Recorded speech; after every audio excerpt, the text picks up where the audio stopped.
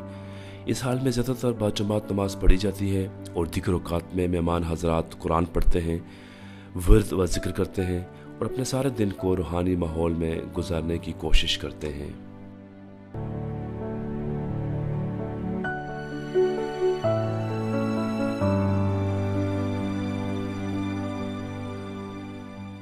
Camp में नमाज का वक्त होने पर अच्छी आवाज़ वाले हाफिज़, इमाम और मौज़न की दी हुई अज़ानें स्पीकर पर चलाई जाती हैं। इसी तरह यह बच्चों की तख्त शौरी की नशोनुमा के लिए भी बहुत ज़रूरी है। सिर्फ यही काफ़ी नहीं बल्कि अज़ान का वक्त होने पर तुलबा में से एक बाहर निकलकर अज़ान भी देता है।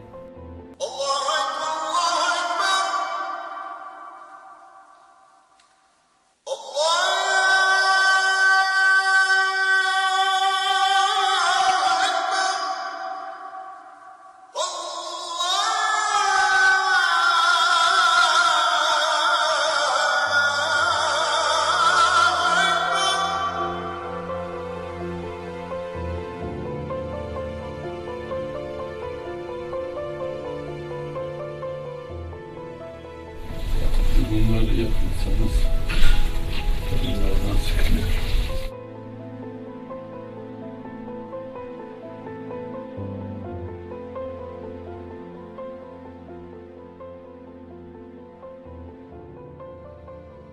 Allah.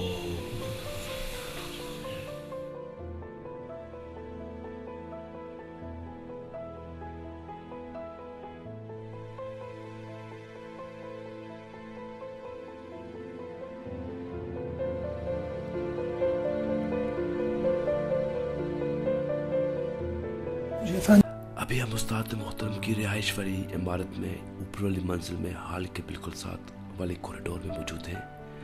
आमतौर पर नमाज अंदर हॉल में पढ़ी जाती है और इसके साथ साथ यहाँ पर भी पढ़ी जाती है। दीगर औकात में तलबा या दूसरे लोग नमाज पढ़ते हैं। इस तरफ उनका कमरा है और जब किसी वक्त की मतौली की कमेटी से कोई आता है तो उस्ताद मोहतरम यहाँ बैठते हैं।